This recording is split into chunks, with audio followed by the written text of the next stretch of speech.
আজ রান্না করব লাউ শাকের একটি দারুণ রেসিপি। আমাদের বাড়িতে অনেক লাউ শাক হয়েছে, সেখান থেকে লাউ শাক কেটে নেব। গাছের কচি কচি লাউ শাক কেটে ধুয়ে নিয়েছি।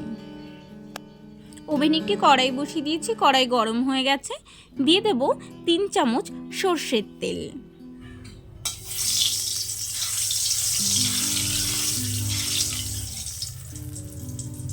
তেল গরম হয়ে গেছে, দিয়ে দেব নুন হলুদ দিয়ে মেখে রাখা মাছগুলো। এখানে আমি 600 গ্রাম বাটা মাছ নিয়েছি।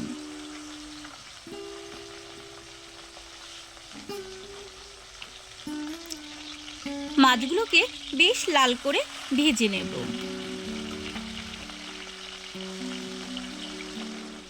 মাছগুলোকে লাল করে ভেজে নিয়েছি, একটি পাত্রে এগুলোকে তুলে নেব। একইভাবে বাকি মাছগুলো ভেজে নেব।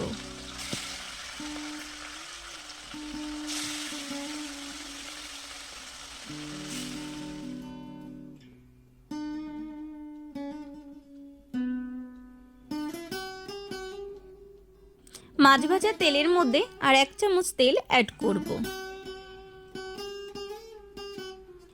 তেল গরম হয়ে গেছে, এই তেলের মধ্যে দিয়ে দেব 2টি বড় সাইজের আলু। দেব স্বাদ মতো নুন। নুনটা আলুর জন্য যতটা লাগে ঠিক ততটাই দেব।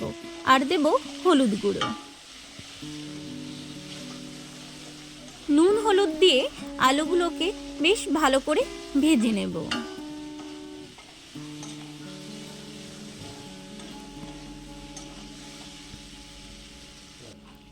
দেব 5টি কাঁচা লঙ্কা কুচি।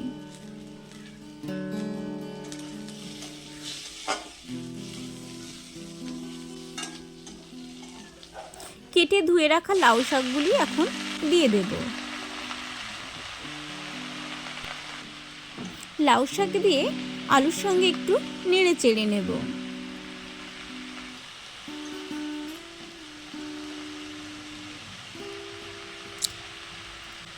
এখন দিয়ে দেব 1 চামচ হলুদ গুঁড়ো। নুন কিন্তু এখন দেব না। এখন যদি নুন দেওয়া হয়, লাউ শাকের ডাঁটার মধ্যে নুন ঢুকে যায়, খেতে নোনতা লাগে। এই জন্য লাউ শাক বা কুমড়ো শাকের ক্ষেত্রে নুনটা পরে দিতে হয়। আর একদম পানসাও লাগবে না, কারণ আলু ভাজার সময় বেশ কিছুটা নুন দিয়েছিলাম। আলুর সঙ্গে শাকটা 2-3 মিনিট মতো নেড়ে নিয়েছি। এখন দিয়ে দেব উষ্ণ জল। রান্নাটা একটু ঝোল হবে, তাই জলের পরিমাণটা একটু বেশিই হবে।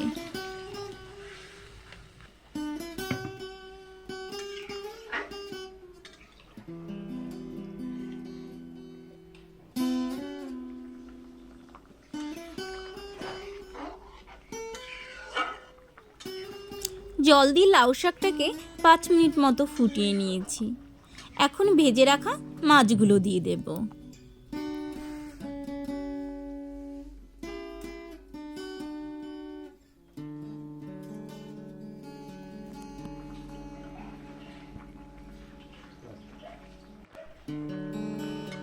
মাছ দিয়ে আরও 5 মিনিট মতো ঝোলটা ফুটিয়ে নেব। লাউ শাকের ক্ষেত্রে এই ঝোল ফোটানোর টাইমিংটা কিন্তু খুব জরুরি। বেশি জাল হয়ে গেলে লাউ শাকটা খেতে টক লাগে। 5 মিনিট মতো ফুটিয়ে নিয়েছি। এখন এটিকে ফোড়ন দিয়ে দেব। শাকের পরিমাণ বেশ অনেকটা। এত ভারী জিনিস আমি নামাতে পারবো না, তার জন্য হাতা করে কেটে কেটে আমি তুলে নেব। যারা আমার মতো ভারী জিনিস তুলতে পারেন না, তারা এভাবে করতে পারেন, খুব সহজেই হয়ে যায়। এই কড়াইতেই দিয়ে দেব 2 চামচ সর্ষের তেল। তেল গরম হয়ে গেছে, দেব 1/2 চামচ রাঁধুনি।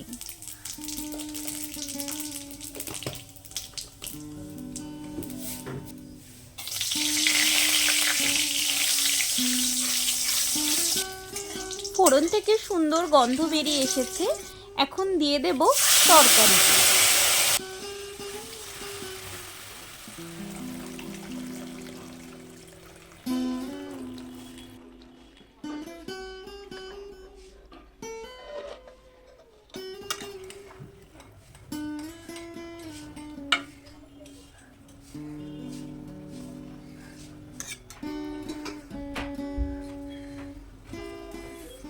ঝোলটা টেস্ট করে দেখেই দিয়ে দেব স্বাদ অনুযায়ী নুন।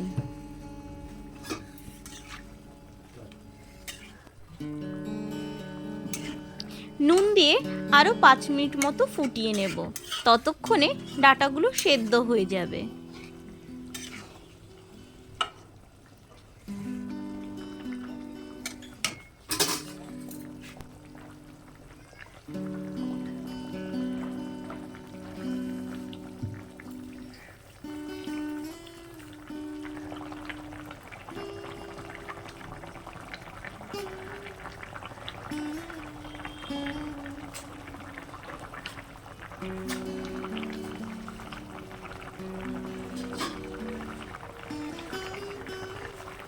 পাঁচ মিনিট খুব ভালোভাবে ফুটিয়ে নিয়েছি, অনেক বড় বাবলস এসে গেছে, অর্থাৎ তরকারিটি আমাদের হয়ে গেছে, ডাটাও সেদ্ধ হয়ে গেছে।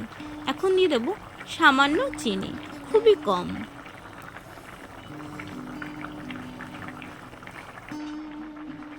এখন একটি পাত্রে এটিকে আমরা নামিয়ে নেব। লাউ শাক দিয়ে মাছের ঝোল খাওয়ার জন্য একদম রেডি। আপনারাও বাড়িতে তৈরি করুন, খান। আর আমার রেসিপিটি কেমন লাগলো কমেন্টস করে জানাতে ভুলবেন না। ভালো লাগলে লাইক শেয়ার করবেন। Thank you.